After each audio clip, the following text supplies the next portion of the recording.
एक छोटा सा नगर था। उस नगर में एक बहुत ही धनी सेठ रहा करता था। उस धनवान सेठ के पास कहने को सब कुछ था, किसी चीज की कोई कमी नहीं थी।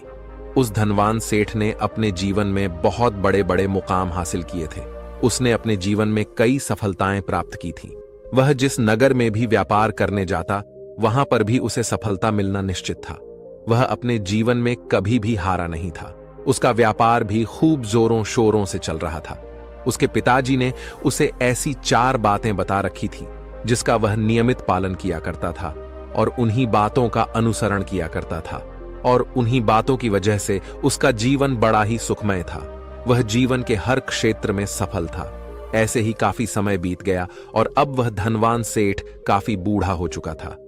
अब उसे लगने लगा था कि मेरी मृत्यु बहुत नजदीक है, मेरी मृत्यु कभी भी हो सकती है। और वह जानता था कि उसका बेटा बहुत भोला है, बहुत नादान है, उसे अभी दुनियादारी की समझ नहीं है। इसलिए उसने अपने बेटे को अपने पास बुलाया और अपने बेटे से कहा, बेटा, मैंने अपने पिताजी से 4 बातें सीखी थीं और उन्हीं बातों को मैंने अपने जीवन में उतारा। उन्हीं के अनुसरण की वजह से आज मैं अपने जीवन में इतना सफल हूं, अपना जीवन सुखमय पूर्वक बिता रहा हूं। उन्हीं बातों की वजह से आज मैं इतना सुखी हूं, संतुष्ट हूं और इतना धनवान हूं। ना ही कभी मुझे कोई बीमारी हुई और ना ही मुझे कभी कोई धन की कमी हुई। और तुम देख ही पा रहे हो कि मैं इस नगर का सर्वश्रेष्ठ धनवान हूं। लेकिन आज मेरे पास जो कुछ भी है मैं उससे संतुष्ट हूं, मैं खुश हूं। लेकिन मैं चाहता हूं कि तुम मुझसे भी आगे बढ़ो, तुम और नाम कमाओ, तुम और धन कमाओ, लोग तुम्हारे बारे में जाने, तुम्हें पहचाने, क्योंकि हमारा समय कुछ और था और तुम्हारा आने वाला समय कुछ और ही है।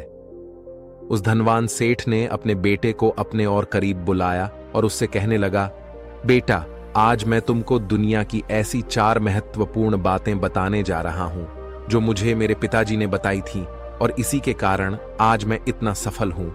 यदि तुमने इन सभी बातों को अपने जीवन में उतार लिया, इनका नियमित तौर पर पालन किया, इनका अनुसरण किया, तो तुम भी अपने जीवन में बहुत धनवान बन जाओगे, अपने जीवन को बहुत सुखमय तौर पर बिताओगे। इन बातों के अनुसरण से ना तो तुम्हारे घर परिवार में कोई दुख आएगा और ना ही तुम्हारे व्यापार में कभी कोई परेशानी उत्पन्न होगी।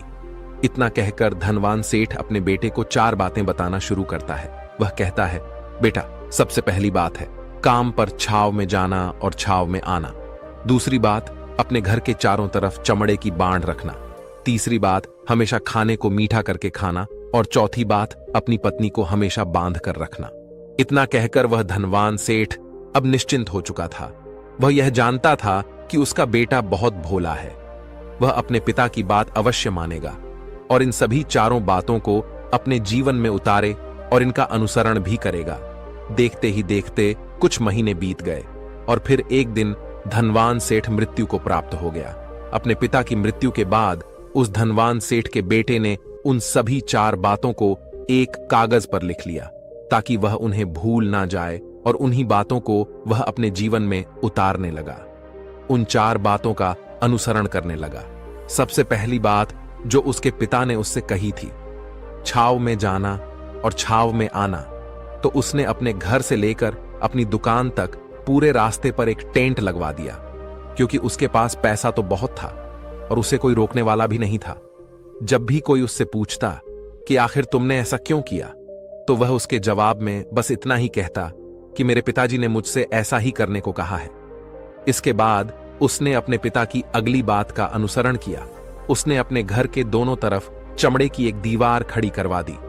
इसे देखकर आसपास के लोग बहुत क्रोधित हो गए। वे लोग उससे झगड़ा करने पर भी उतर आए।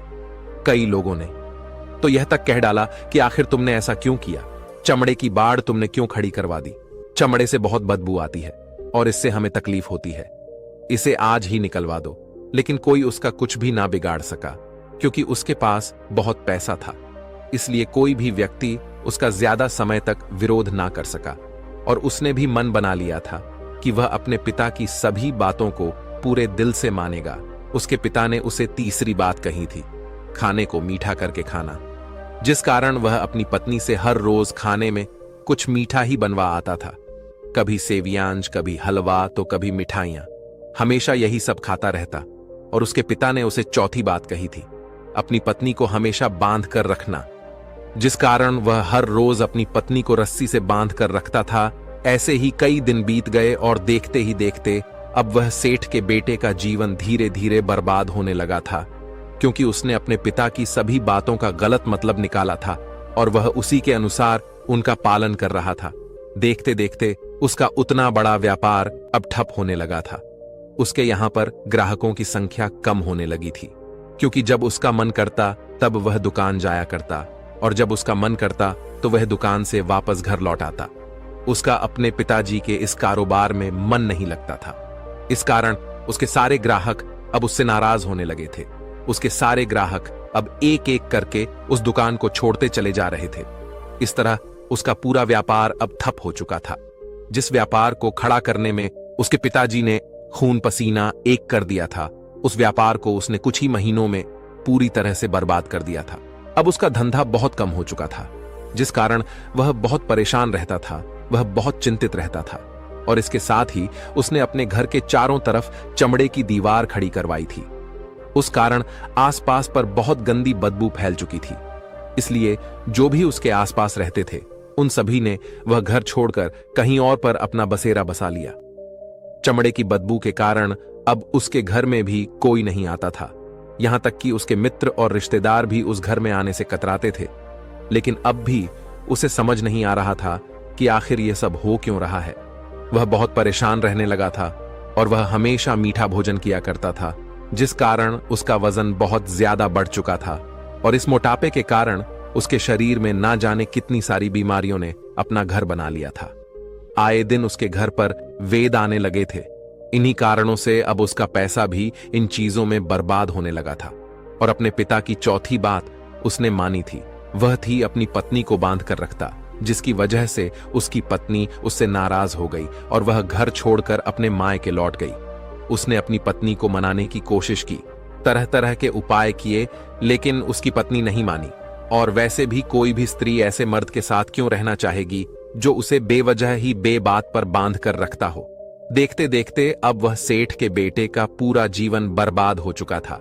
ना तो अब उसके पास व्यापार बचा था, ना ही धन, ना ही उसकी पत्नी और ना ही वह रिश्तेदार जो पैसों के लिए उसके आसपास घूमा करते थे। और तो और अब उसका स्वास्थ्य भी ठीक नहीं रहता था, जिस कारण वह बहुत चिंतित रहने लगा था, बहुत परेशान रहने लगा था।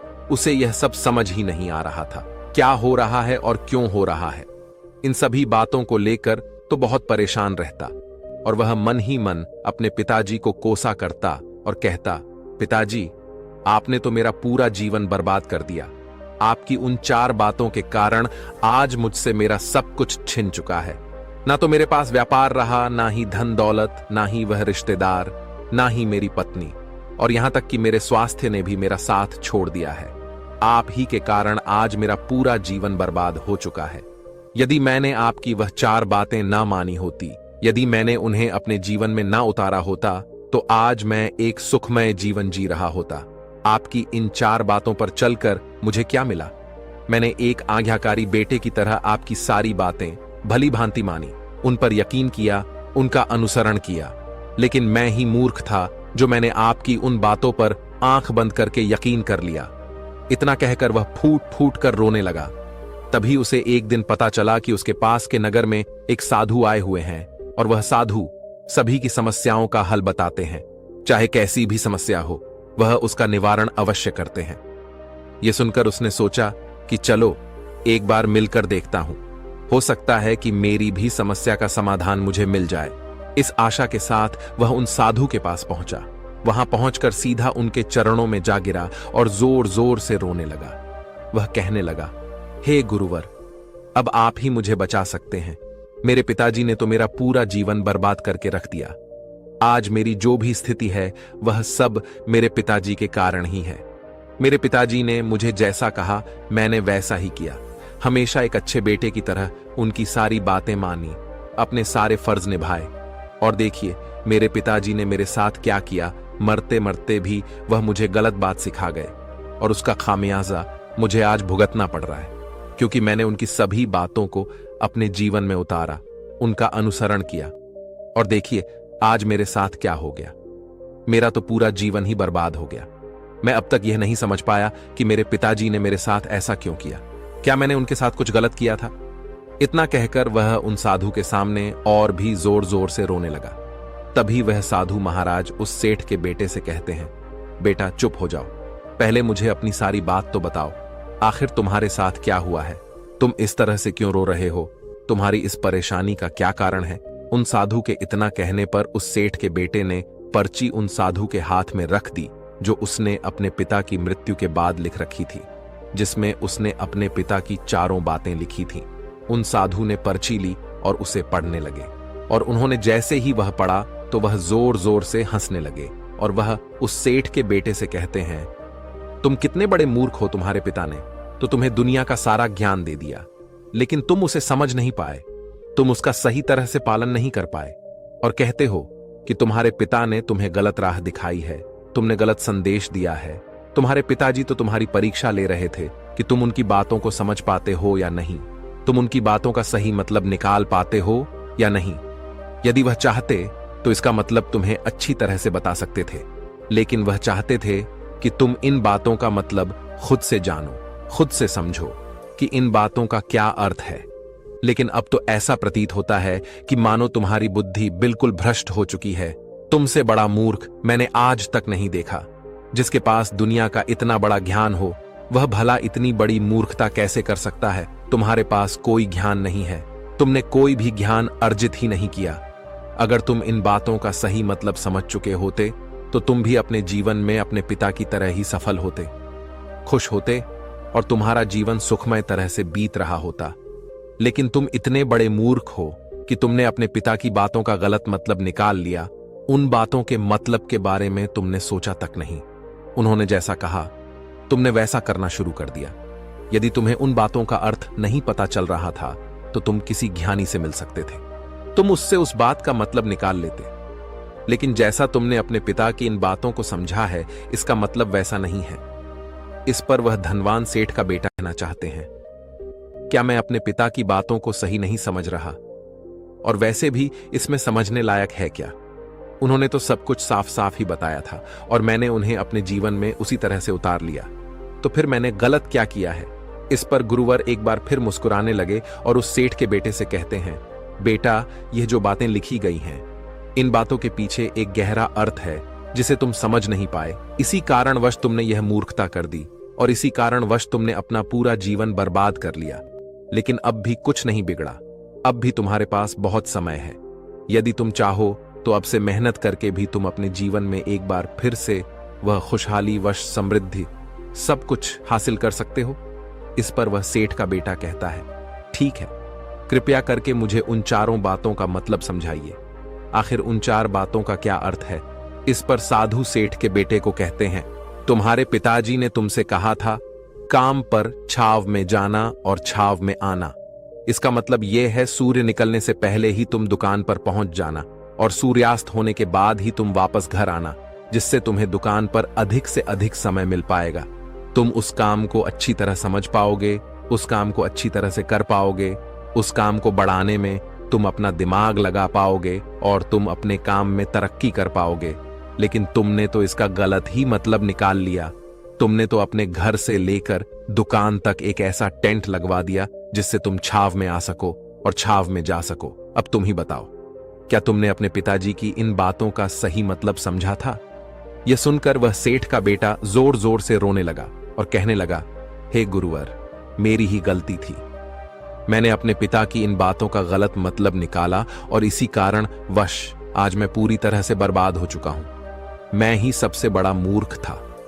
मेरे पिताजी ने तो मुझे इतना महत्वपूर्ण ज्ञान दिया, लेकिन मैं उस हीरे को पत्थर समझ बैठा। आगे वह सेठ का बेटा उन गुरुवर से कहता है कि गुरुवर, दूसरी बात क्या है, उसका अर्थ क्या है? आगे गुरुवर दूसरी बात का अर्थ समझाते हुए कहते हैं, चमड़े की बाड़ करवाना, इसका अर्थ यह है कि तुम अपने घर में कुत्ता या बिल्ली पालना। जब तुम अपने घर में कुत्ता बिल्ली पाल लोगे तो यह तुम्हारे घर की चारों ओर से रक्षा करेगा, जिससे तुम्हारी धन दौलत पूरी तरह से सुरक्षित रहेगी और तुम बेफिक्र होकर दुकान पर मन लगा सकोगे, बेफिक्र होकर दुकान के कामों को समझ सकोगे और तरक्की कर पाओगे।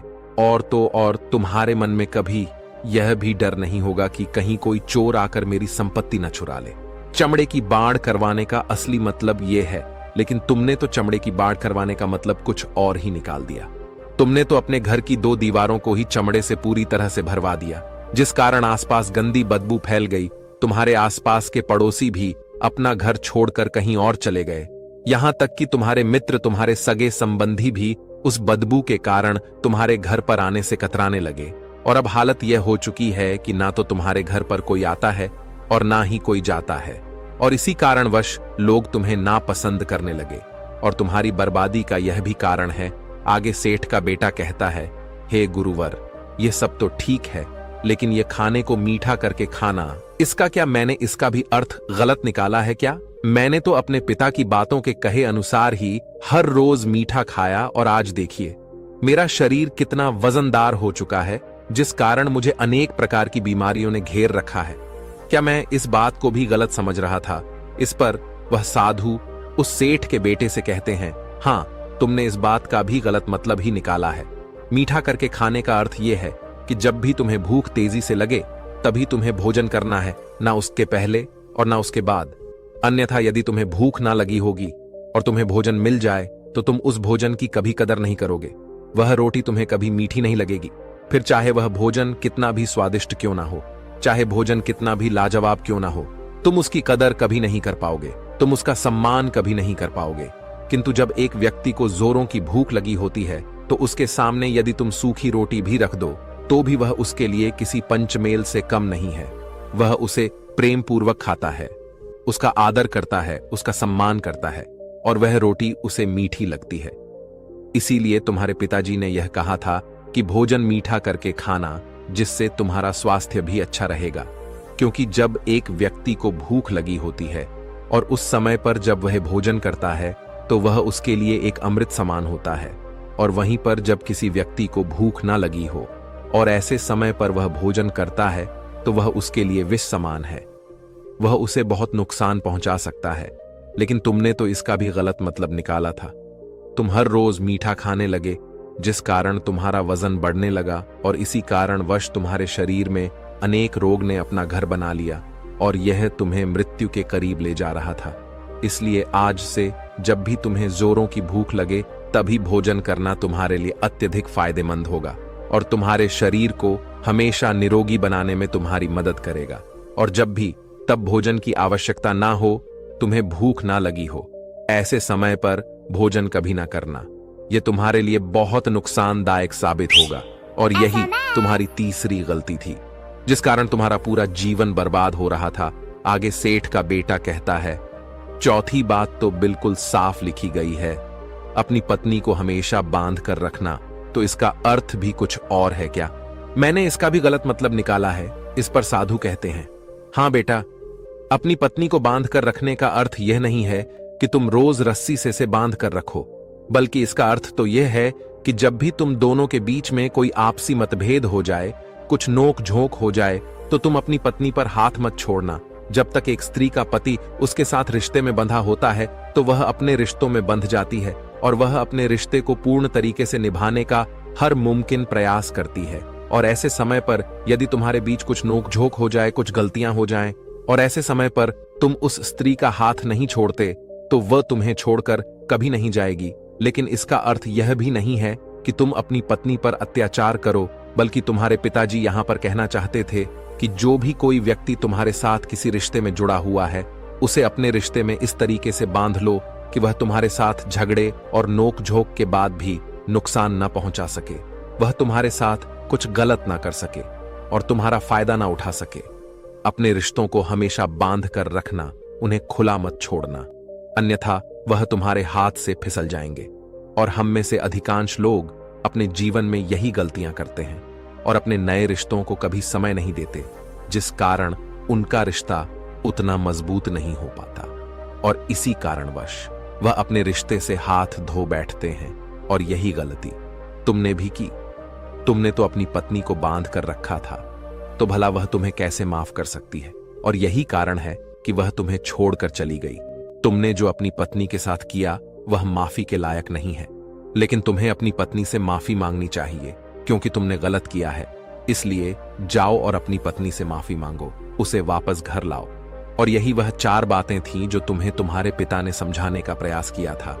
लेकिन तुमने इन सभी बातों का गलत मतलब निकाला और इसी कारणवश तुम पूरी तरह से बर्बाद हो गए। किंतु अभी भी तुम्हारे पास बहुत समय है। यदि तुम इन सभी बातों का सही से अनुसरण करते हो तो तुम अपने जीवन में एक बार फिर से वह सब कुछ हासिल कर सकते हो जो तुमने खोया है। ये सारी बातें हमारे जीवन की पूरी परेशानियों का समाधान है।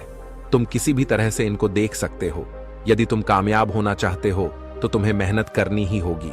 सूर्य निकलने से पहले तुम्हें अपने घर से निकलना होगा और हमेशा सूर्य के ढलने के बाद ही तुम्हें घर वापस लौटना होगा, ताकि धन दौलत को कोई तुमसे छीन ना ले। तुम्हें अपने रिश्तों को कुछ इस तरीके से बांधना होगा ताकि वह रिश्ते तुम्हें परेशान ना करें, तुम्हें तकलीफ ना पहुंचाए, तुम्हारा फायदा ना उठाए। और हमेशा एक अच्छा और स्वस्थ भोजन करना जब तुम्हें भूख लगी हो, ताकि तुम्हें जो भी सांसें मिली हैं तुम उसे खुशी खुशी जी सको। और अपने रिश्तों को हमेशा बांध कर रखना, उन्हें खुला मत छोड़ना, अन्यथा वह तुम्हारे हाथ से फिसल जाएंगे।